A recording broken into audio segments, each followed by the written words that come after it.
veut dire que nous, tes frères, on viendra et on va s'abaisser devant toi. Et puis finalement, un autre jour, il a encore dormi et il a fait un autre rêve. Je voudrais vous dire, si le rêve que vous avez ne vous fait pas peur, il ne vient pas de Dieu. Dieu ne peut pas vous donner un rêve à la mesure de vos forces. Sinon, il n'est pas Dieu. La raison pour laquelle Dieu vous donne ce rêve, c'est parce qu'il veut se rassurer que vous ne soyez pas capable de l'accomplir par vos propres forces.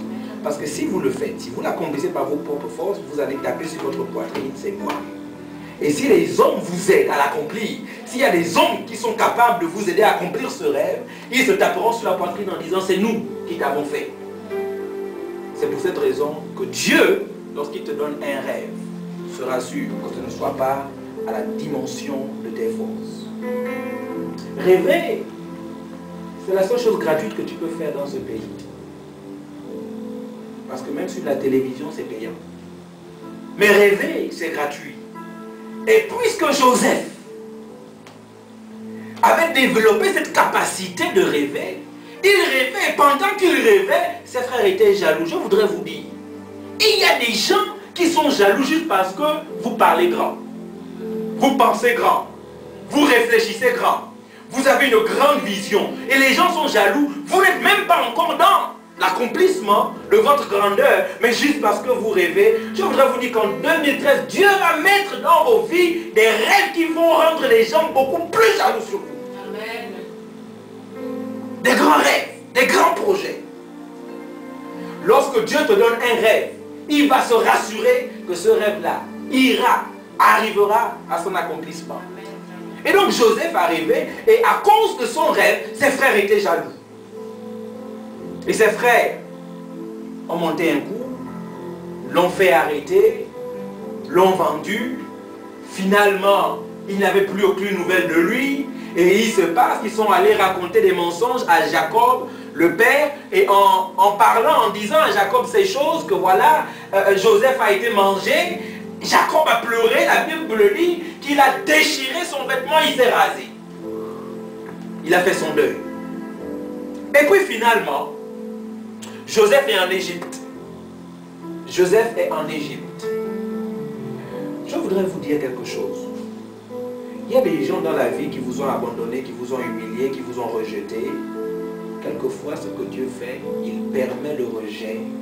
Parce que c'est au travers du rejet que Dieu a... Vous savez, quand une femme prépare, moi quand j'arrive à la maison, je mange. Et je mange bien, j'aime la nourriture, hein? Voilà, parce que quand elle a préparé, elle a préparé. Je ne connais pas la recette qui a été utilisée, les ingrédients qui ont été utilisés. Quand Dieu fait ces choses, quand vous voyez au départ, vous n'avez pas l'impression. C'est-à-dire quand on prend le poisson et qu'on commence à le couper, on commence à mettre l'assiette, on ne voit pas en fait ce que le poisson va être. Mais quand Dieu fait les choses, c'est la même chose. Ça veut dire quoi? Ça veut dire qu'il permet que tu passes par des situations. Et lorsque tu passes par ces situations-là, tu es passé par des situations en 2012, mais Dieu te connaît. Et il sait que ces choses par lesquelles tu passes, il a permis que ça arrive parce qu'il était en train de te préparer pour 2013. Oh, vous n'avez pas compris ce que je viens de dire. Dieu était en train de vous préparer pour 2013. Il y a des gens, c'est-à-dire le sourire, non même pas le sourire, le rire, parce qu'il y a une différence entre sourire et rire. Dieu va vous faire rire en 2013. Et finalement, Joseph est en Égypte. L'une des choses qui me marque au sujet de Joseph, je voudrais vous dire, c'est que Joseph n'avait pas perdu son intégrité. Je voudrais vous dire que lorsque vous passez par les moments de solitude, de difficulté, refusez de perdre votre identité. L'endroit, la situation par laquelle vous passez est temporaire. Elle n'est pas à vie. Elle est temporaire. Vous connaissez-vous quelqu'un qui reste dans le malheur toute la vie? À un moment, ça change. Elle me dit, oui, mais pasteur, mais il y a des gens qui vivent toujours les souffrances, des souffrances. Non, les gens qui vivent les souffrances, vivent les souffrances parce qu'ils veulent vivre les souffrances. Parce qu'après la souffrance, il y a des moments de bonheur qui arrivent. Donc qu'est-ce que tu fais pendant ces moments de bonheur? Vous savez la différence qu'il y a entre votre aujourd'hui et votre demain, ce sont les choix que vous faites. Vos choix. Donc, lorsque le malheur arrive, c'est pourquoi la Bible dit que le malheur atteint toujours, souvent le juste, mais le Seigneur le délivre toujours. Souvent, ça veut dire quoi? De temps en temps? Ok? Toujours, ça veut dire quoi? Le malheur atteint souvent le juste, mais le Seigneur le délivre. Il y a quelque chose qui ne va pas. Pourquoi le malheur m'atteint souvent, donc de temps en temps, une fois de temps en temps, mais Dieu me délivre toujours parce qu'il a clairement dit, je suis avec toi tous les jours. Tous les jours. Tous les jours. Et Joseph avait compris cela. Il était donc en Égypte. Et puis au final, à cause du fait qu'il a gardé son intégrité et qu'il n'a pas arrêté de rêver parce que c'était un grand rêveur. Il y a des gens qui aujourd'hui ont arrêté de rêver à cause des pressions, des oppressions de la vie. Il y a des gens qui ont arrêté de croire. Je voudrais vous poser une question. Quel était le rêve que vous aviez lorsque vous étiez en Afrique? C'était quoi le rêve? Lorsque je viendrai en Europe, qu'est-ce que je vais faire? Des choses que tu te disais avant d'arriver. Il y a des gens qui sont arrivés ici et qui ont pensé que oui, tout va être facile. Il n'y a rien qui est facile dans la vie. Depuis le temps de Jean-Baptiste jusqu'à aujourd'hui, le royaume de Dieu est forcé. Et ce sont les faiblards qui s'en emparent, n'est-ce pas? Allez-y bien lire, ce ne sont pas les faiblards. Ce sont les violents qui s'en emparent. Les violents qui s'en emparent. Et donc, Joseph continuait de rêver. Et dans la prison, un jour, il y a des gens qui rêvaient, qui ont eu des rêves, et qui ne savaient pas comment faire pour interpréter. Mais ils sont allés voir le maître rêveur. Et le maître rêveur donc a expliqué le rêve et a donné l'explication exacte de ce qui allait se passer, des événements qui allaient suivre. Je voudrais vous dire que quand vous êtes un rêveur, vous devez vous rassurer de ne jamais vous connecter à des gens qui ne rêvent pas, à des gens qui ne pensent pas.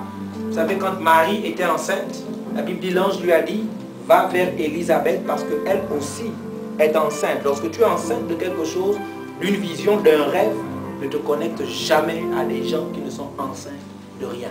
Le problème que nous avons, c'est que nous avons des hommes et des femmes de destinée, mais qui se connectent à des hommes et des femmes qui ne vont nulle part dans la vie. Si quelqu'un ne va nulle part, il t'emmènera quelque part, et ce quelque part s'appelle nulle part. Amen.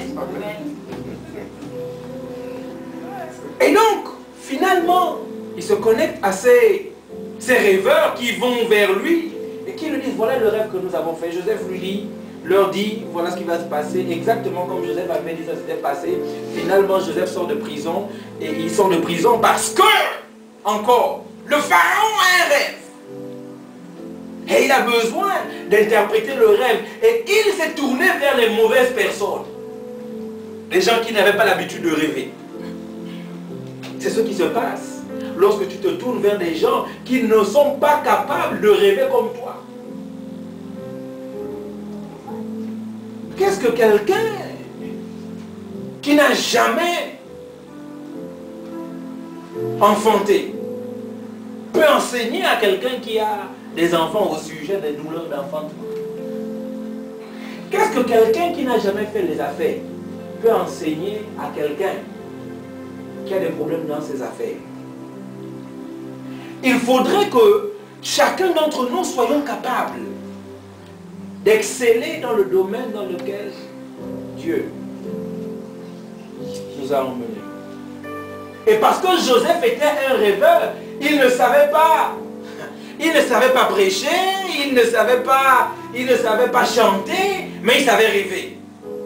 Et parce qu'il a interprété les rêves de d'autres personnes. Vous savez, oh Dieu, ne méprisez jamais les gens qui sont autour de vous. Si Joseph était comme certains d'entre nous là, il n'a que 2 membres dans son église. 2 membres. Ok? Et avec les 2 membres, il a donné le meilleur. Il ne savait pas que dans sa petite église, où il n'y avait que 2 membres, un allait le recommander, et c'est ce un-là, cette recommandation qui allait l'emmener à la tête de l'Égypte. Il faudrait que nous apprenions à ne jamais mépriser qui que ce soit. Parce que tu ne sais pas de quoi est fait demain. Tu ne sais pas de quoi est fait demain. Finalement, il est devenu premier ministre en Égypte. Et là, l'histoire nous dit qu'il y avait une famine. Finalement, après la famine, pendant la famine, la Bible nous raconte que l'Égypte prospérait tellement sous la main de Joseph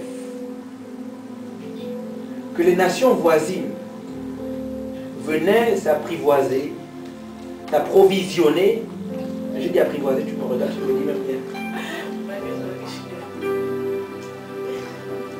Devait s'approvisionner. Voilà, ça devait être là, il faut couper cette partie-là. Le pasteur a dit s'apprivoiser. Les nations voisines venaient pour s'approvisionner en Égypte. Est-ce que vous savez qu'il y avait la famine? Mais pendant les temps de famine, l'Égypte prospérait. Je voudrais vous dire que la famine n'a pas besoin d'être une famine pour tout le monde. Il y a la crise en ce moment, n'est-ce pas, en Grande-Bretagne? Hein? Est-ce que vous savez que pendant qu'il y a la crise, il y a des gens qui vivent dans l'abondance? Ça veut dire qu'ils s'enrichissent davantage pendant la crise. Et pendant la crise, il y a d'autres qui s'appauvrissent davantage. Tout le pays que tu vois, je te le donne. Et donc voilà, finalement ils arrivent. Et là, Joseph se retrouve face à ses frères.